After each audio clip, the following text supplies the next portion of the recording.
મેં કંઈક એકાદ સવાલ બાપુને કર્યો. ત્યાં બાપુના કાફલામાં જે લોકો આવેલા એમાંથી બધા અંદર જતા હતા, અમે બહાર હતા ને ધીરે ધીરે બધા અંદર હોલમાં જતા હતા. એમાંથી એક ભાઈ બહાર આવીને બાપુને ચેતવવા માંડ્યા કે બાપુ આમનું ધ્યાન રાખજો, આ પછી ગમે ત્યારે ગમે એ લખી નાખે છે. એ હરીશચંદ્ર જોશી હતા. પણ એ ગુરુપદે જે પત્રકાર તંત્રી મહોદય હતા એમણે મારી પાસે એ લેખ લખાવેલો. એ લેખ મેં લખેલો. એટલે હરીશચંદ્રભાઈ બાપુને ચેતવતા હતા કે ભાઈ નરેશભાઈ કહે છે તમે ધ્યાન રાખજો બોલવામાં, બાપુ નરેશ શાહ ગમે ત્યારે ગમે તે વસ્તુ ગમે એમ લખી નાખશે. અને એટલે મારે હરીશભાઈ સાથે દલીલ કરવી પડી અને મેં એમ કીધેલું કે હરીશભાઈ એ લેખ મારી પાસે જે તંત્રીએ લખાવેલો ને એને તમે ફોરેન ફરવા તમારી રામકથાની ટૂરમાં લઈ ગયા છો, તમારે એને કહેવાય, મને ન કહેવાય કે તમે આવો લેખ કેમ લખાવ્યો. એને તો તમે તમારી ગુડ બુકમાં લઈ લીધા છે. હવે આટલું તું મેં ચળભળ અમારા વચ્ચે થઈ એટલે બાપુએ તરત જ વચ્ચે પડ્યા અને બાપુએ હરીશને કીધું હરીશ તું અંદર જા, નરેશભાઈ તમે પૂરું કરો. આપણે કોઈ લાંબી વાત નથી કરવી, જવા દો એની વાત કરવી છે. સૌથી પહેલો મેં ઇન્ટરવ્યૂ મોરારી બાપુનો મને યાદ છે 474મી કથા, પુષ્પક કથા. ખૂબ બધા પુષ્પક કથા વખતે વિવાદ થયેલા અને એ વખતે મારે એમનો એક ઇન્ટરવ્યૂ કરવાનો આવ્યો.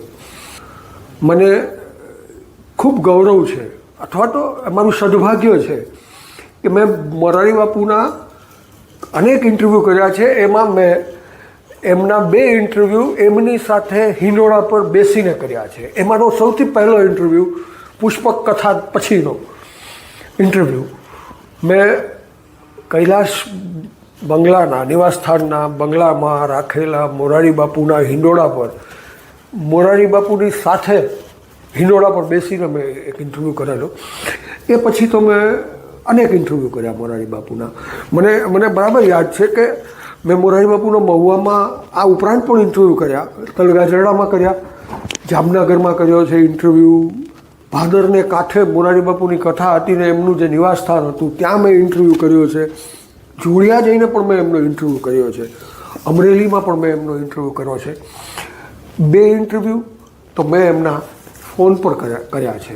એક ઇન્ટરવ્યૂ મને બરાબર યાદ છે કે મોરારી બાપુએ એમની 600મી કથા પછી બધા ટ્રસ્ટનો સંકેલો કરવાની જાહેરાત કરેલી અને મારે એ વિશે મોરારી બાપુનું મંતવ્ય જાણવાનું હતું. મેં બાપુને ફોન કરેલો અને મને બરાબર યાદ છે કે બાપુ ત્યારે કદાચ સુરત બાય રોડ જતા હતા અને હું ફોન કરું અને બરાબર અવાજ નહોતો સંભળાતો. એટલે બાપુની નમ્રતા જુઓ કે એમણે મને મેં કીધું બાપુ તમારો અવાજ કપાય છે અવાજનો. અને મને કંઈ નરેશભાઈ ચાલુ રાખો ફોન, હું કારનો બારીનો કાચ ઉતારું, કદાચ તમને બરાબર અવાજ આવે. અને ખરેખર એવું જ થયેલું કે બાપુએ એમની ગાડીનો કાચ ઉતાર્યો હશે એટલે મને બરાબર સંભળાયો હાથ અને એ મેં ઇન્ટરવ્યૂ કરેલો. હવે તમે વિચાર કરો કે એક તો આવડી પ્રચંડ પર્સનાલિટી, હવે એને મારે ફરી પકડવાના અને ફરી મારે એમનો ઇન્ટરવ્યૂ કરવાનો. પણ મોરારી બાપુની નમ્રતા રહી છે, મોરારી બાપુનો સદભાવ રહ્યો છે, બધાની સાથે હોય છે, મારી સાથે થોડો ઓછો રહ્યો છે પણ રહ્યો છે. તો મેં એમને ફોન કર્યો કે બાપુ મારે પાછો ઇન્ટરવ્યૂ, હજી થોડા પ્રશ્નો મારા રહી ગયા છે, મારે તમને કરવો પડશે. તો મને કે તમે ફલાણા દિવસે આવી જાઓ તલગાજરડા. એટલે હું તલગાજરડા ગયેલો અને તલગાજરડામાં જે બાપુની પ્રચલિત બેઠક છે કે હિંડોળા ઉપર બાપુ બેસે અને એવી રીતે ઇન્ટરવ્યૂ નહોતો થયો. હનુમાનજીના સાનિધ્યમાં બાપુ ગાદલા પર બેઠેલા, હું એમની બાજુમાં બેઠેલો. કારણ કે કોઈને ગમે કે ન ગમે પણ મને નથી ગમતું કે કોઈ હિંડોળા પર હિચકતા મારી સાથે વાત કરે. એ ઇન્ટરવ્યૂ ન કહેવાય, એ ઇન્સલ્ટ કહેવાય. એટલે જોકે એવું મારે ક્યારેય બાપુ સાથે થયું નથી. અમે એ ઇન્ટરવ્યૂનું શીર્ષક આપેલું મોરારી બાપુના રામકથાના પ્રયોગો. હું માનું છું ગુજરાતી પત્રકારત્વમાં અને સાહિત્યમાં મોરારી બાપુનો આટલો સરસ રસાળ બેધડક ઇન્ટરવ્યૂ હજી સુધી ક્યાંય કોઈ તમને વાંચવા નહીં મળ્યો હોય, કોઈ કર્યો પણ નહીં હોય, આ મારો દાવો છે. 2 ઇન્ટરવ્યૂ તો બહુ રસપ્રદ વિષયના હતા. એક મેં બાપુને પૂછ્યું હતું સુખ વિશે. ભાદરના કાંઠે જયંતિભાઈ ચાંદ્રાએ મારી મુલાકાત ગોઠવી દીધેલી બાપુ સાથે. તો ભાદરના કાંઠે બાપુને સુખ વિશે વાતો કરેલી અને ત્યારે બાપુએ કીધું કે પૈસાથી સમૃદ્ધિ આવે સુખ તો અંદરથી આવે, ખાલી ખિસ્સાવાથી પણ સુખ તો પ્રગટ થઈ શકે. એટલે મેં ફરી બસમાંથી જ બાપુને ફોન કર્યો. બાપુ ફોન ઉપર આવ્યા. બાપુને કીધું, બાપુ તમે 3 વાગે નીકળી જવાનું, જામનગર જવાનું કંઈક કહેતા હતા, પણ હું આ બસમાં બેઠો છું ને મને લાગે છે કદાચ હું 15-20 મિનિટ આગો પાછો થાય છે.